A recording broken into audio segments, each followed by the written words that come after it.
새벽에 미국 증시가 반등으로 끝났어. 그래서 우리도 그것 따라서 상승 좀 하려고 그러면 또 장중에 환율이 올라가서 또 꺾여. 그러다가 다시 환율이 다시 조정받으면서 우리 증시 좀 반등 나오는 것 같으면 또 미국 나스닥 선물이 또 하락을 해서 또 그것 따라가서 꼬라박아. 그러다가 우리 업종 대표주들 실적 좀 괜찮게 나와가지고 수급 좀 다시 돌아오는 것 같으면 그땐 또 외국인이랑 기관이 선물 매도로 또 때려. 와, 진짜 김치 담그는데 시어머니 3명이랑 시누이 한 4명 정도가 옆에서 막 각자 간을 보면서 계속 한마디씩 거기 새우젓 더 넣어라, 고춧가루 그만 넣어라, 배추가 덜 절여졌다 막 이지랄을 하는데 진짜 김치 싸대기를 한 대씩 올려붙이고 싶은 심정입니다. 근데 어떻게 당장 지금 김치 망치면은 맨밥 먹어야 되는 건 난데 그 사람들은 나 말고도 자기 집도 있고 뭐 자식도 나만 있는 것도 아니니까 아쉬울 게 없잖아, 나보다는. 하여튼 오늘 그래도 오후 들어서 환율도 뭐 당국에서 개입을 했든 어쨌든 좀 하향 안정화가 됐고 장 후반 갈수록 미국 나스닥 선물이 상승폭을 키우면서 우리 증시도 어쨌든 뭐 유종의 미 정도는 뭐 볼 수 있었습니다. 그나저나 내일 공모 청약 예정이었던 테림 페이퍼가 오늘 상장 철회를 발표했습니다. 얼마 전에 SK 쉴더스 상장 연기하는 거 보고 야, 이제 IPO도 끝물이구나 했는데 하반기 이제 상장 앞두고 있는 마켓컬리도 지금 쿠팡 저렇게 날아가는 거 보고 상당히 지금 골치가 아프게 됐고, 그 다음에 작년부터 계속 기대주로 나왔었던 소카도 제대로 한번 펌핑 해보려다가 지금 증권 신고서도 못 올리고 눈치만 보고 있는 것 같고, 여기다가 뭐 원스토어니 뭐니 다른 그 IPO 상장 준비 중인 기업들도 뭐 마찬가지죠. 참, 뭐 말로만 기업이지 다 종이장사야, 종이장사. 맨날 시리즈 A, B, 뭐 프리 IPO 어쩌고 회사채 찍고 전부 그냥 뭐 종이 찍어가지고 팔아먹는 거죠, 뭐. 그렇게 막 연락에 종이장사 하다가 이제 좀 때 타니까 세탁기 돌려가지고 깨끗하게 만들려고 예비 세탁, 본 세탁, 행군까지 다 돌렸는데 마지막 탈수에서 모터가 안 돌아가. 그럼 그 기분이 어떻겠어요?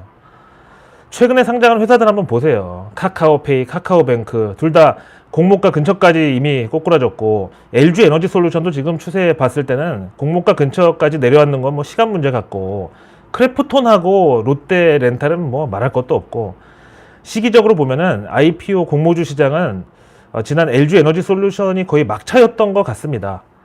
국내 외국인 기관이 계속 우리 증시에서 팔아치우기만 하니까 이거 보면서 개미들은 뒤에서 원망만 하는데, 그럴 게 아니라 분명 지난 그 내일뉴스 미리 보기에서 제가 얘기했던 대로 그나마 한국 증시의 호의적인 뷰를 갖고 있는 골드만삭스조차도 한국 증시 3대 악재 중에 하나가 과도한 IPO, 파이프라인이 유동성을 빨아먹는다, 이렇게 얘기한 거는 기억하시는 분들 많을 거예요. 그만큼 한국 증시 IPO, 즉 신규 상장 건수가 늘어날수록 외국인 매도도 함께 증가한다는 그 통계 자료가 올라왔었던 거고요. 또 오늘 자료 보니까 뭐 카카오 모빌리티가 또 상장을 추진하는데 몸값이 8조라고?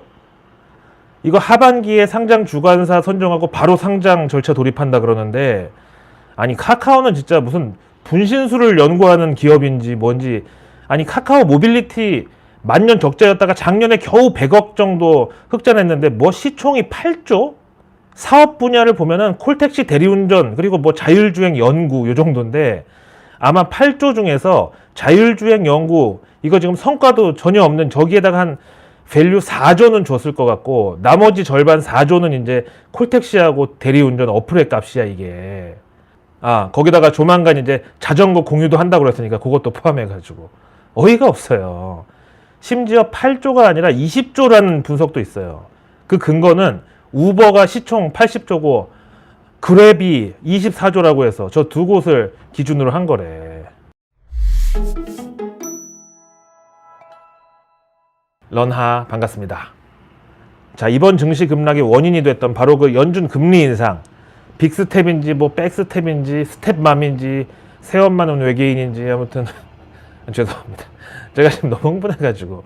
아무튼 5월 결과는 일단 예상대로 0.5%포인트 금리 인상 나왔으니까 이제 앞으로가 중요한데, 일단 지난 5월 FOMC 이후 연준 임원들의 연설에서는 핵심이 이제 오늘로서 정확하게 35일 남은 6월 FOMC에서는 금리 인상폭을 0.5%로 지난 5월과 똑같이 할 것이냐, 아니면 3월에 0.25 했고 그 다음 5월 달에 0.5 했으니까 또 그 다음 6월에는 0.75로 이런 식으로 계단식으로 금리 인상의 폭을 계속 키워갈지, 이게 이제 관건인데, 우선 연준 내에서 의장, 부의장 다음으로 서열 높은 FOMC 투표권 고정으로 갖고 가는 뉴욕 연은의 존 윌리엄스 총재는 앞으로 두 번, 그러니까 6월 14일 그리고 7월 26일 요 두 번의 FOMC에서 지금과 같이 0.5%포인트 금리 인상 정도면 합리적이라고 발언했습니다.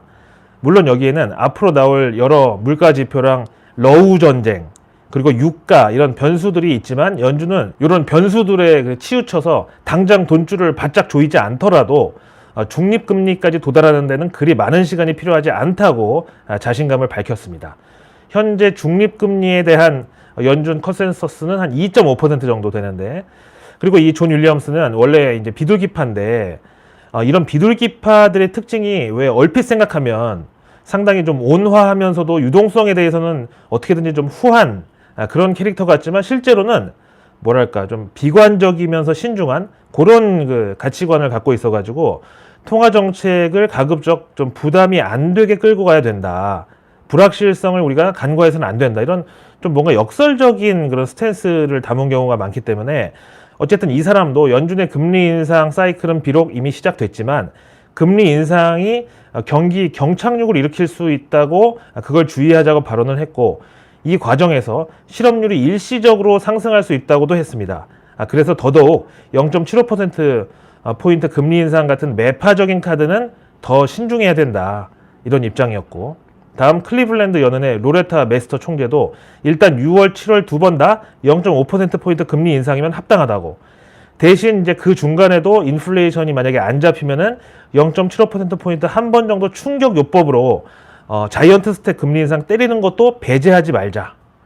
이 얘기는 이제 연준이 0.75%포인트 그까짓 거 금리 인상 자이언트 스텝 우리가 못해서 안 하는 게 아니라, 시장 니네들 생각해서 가급적 안 꺼내려고 노력할 테니까 너네들도, 그 시장 참여자들도 우리가 0.5% 금리 올린다고 해서 막 쫄았나 만만하네 이렇게 도발하지 마라.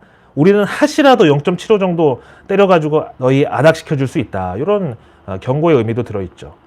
다음에 크리스토퍼 월러 연준 이사는 현재 인플레이션이 높은데 또 고용을 보면은 미국에서 완전 고용의 기준이 이제 실업률 4%잖아요. 그 밑을 쭉 유지하고 있을 정도로 노동시장은 또 견조하기 때문에 일단은 지금이 이제 금리 인상이 적기라고, 그래서 먼저 인플레이션부터 때려잡고 그 뒤에 경기 경착륙 우려가 커지면 이런 건 이제 후속 조치로 다뤄도 늦지 않을 것이라고 발언했습니다. 이렇게 지금 연준 임원들은 제임스 블라드 한 명 빼고는 일단은 어떻게든지 다시 시장에 충격을 주지 않기 위해서 0.5%포인트 금리 인상 시나리오에서 어떻게든 벗어나지 않기 위해서 노력하고 있는 것으로 보여집니다. 만약에 그래서 지금으로서의 희망사항은 미국의 소비자 물가가 4월부로 피크를 찍고 꺾이기 시작하는 건데, 그게 안 되고 만약에 5월, 6월 계속 인플레이션이 꺾이지 않는다고 해도 금리 인상의 폭은 0.5%포인트로 고정을 하고, 대신에 이제 미국 정부의 재정 정책으로 인플레이션을 잡는 그런 합동 연합 작전으로 갈 수 있다. 이건 이제 뭐 대중국 관세 인하 같은 카드가 있겠죠. 중국 얘기 나온 김에 일단 중국은 오늘 소비자 물가지수, 생산자 물가지수 둘 다 나왔는데, 이 중에서 소비자 물가는 2.1% 상승으로 예상치 1.8%, 그리고 전달 1.5%보다 조금 더 상승폭이 컸어요. 근데 이거는 이제 중국 내의 그 대도시들 봉쇄에 따른 일시적인 물류 차질 같은 게 반영됐을 수 있고, 대신에 중국의 별명이 세계의 공장이잖아요. 그런 차원에서 중국의 인플레이션이 전 세계로 이제 수출된단 말이에요. 그 중에서 제일 중요한 게 생산자 물가. 이게 8% 나와가지고 예상치였던 7.8보다는 조금 높았지만 전달보다는 약간 둔화됐기 때문에, 당장 이제 미국 4월 CPI에는 아닐지라도 다음 이제 5월 결과에 이게 조금 반영된다고 하면은 미국 인플레이션도 피크에 도달하는 정황이 하나 더 플러스 정도가 됐다. 이렇게 볼 수 있죠.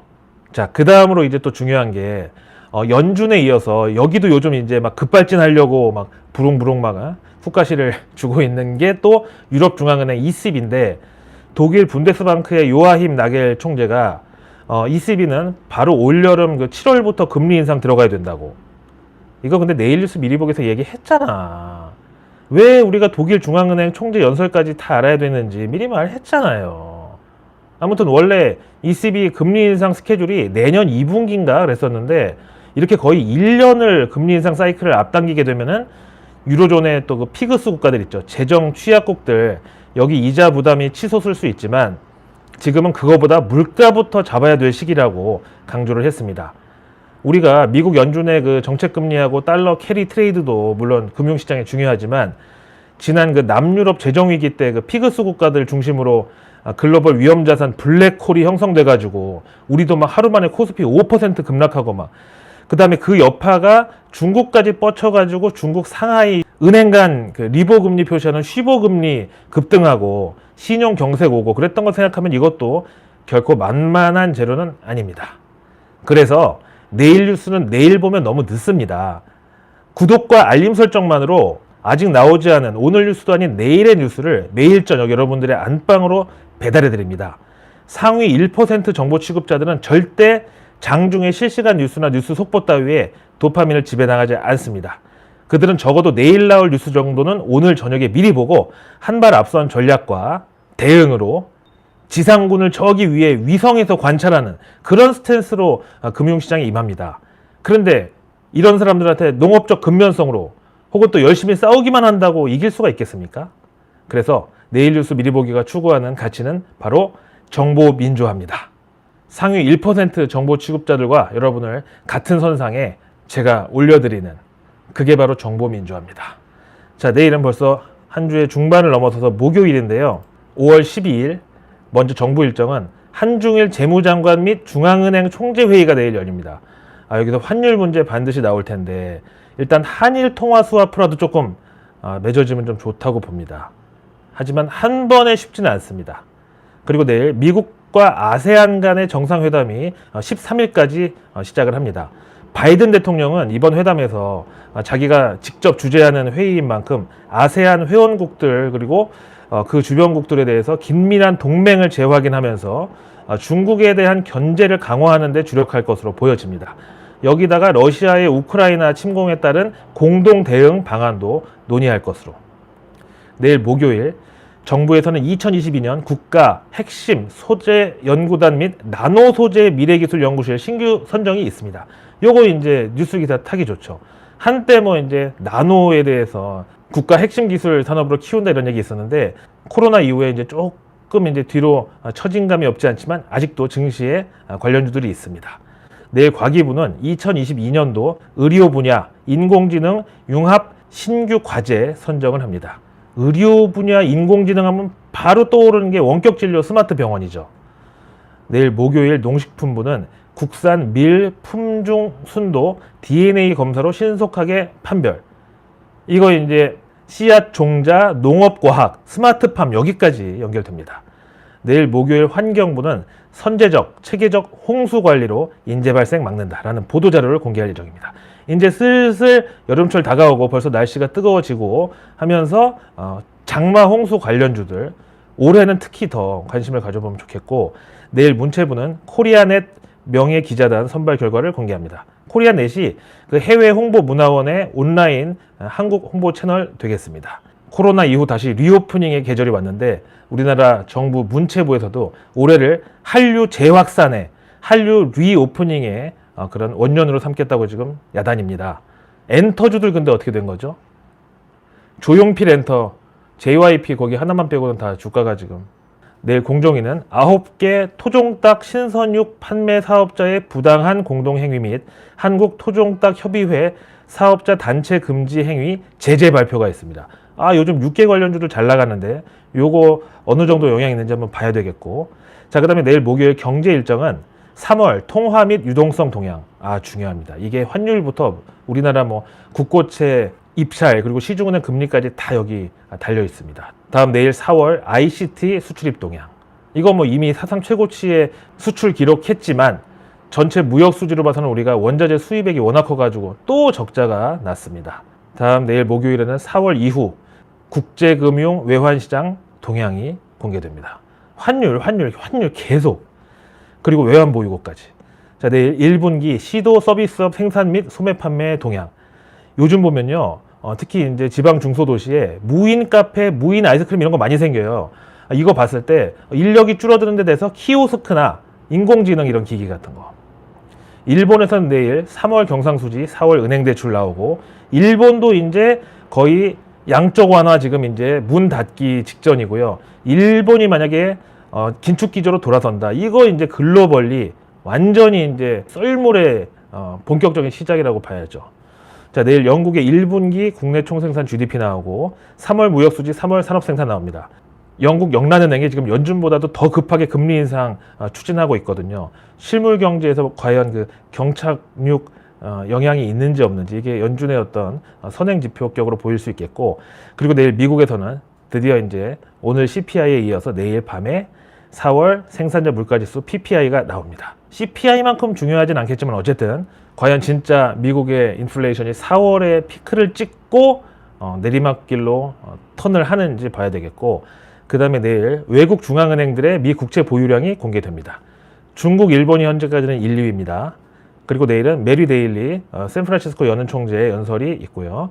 그 다음에 미국이 코로나 정상회의를 내일 개최합니다. 국제사회의 코로나 공동 대응을 위해서 주요국 정상들이 화상회의로 참석하는데, 이 자리에 우리 한국의 윤석열 대통령이 5월 10일 날 이제 취임한 이후 바이든 미국 대통령하고 첫 만남, 비록 화상이지만 이게 이루어지는 날로 기대하고 있다고 합니다.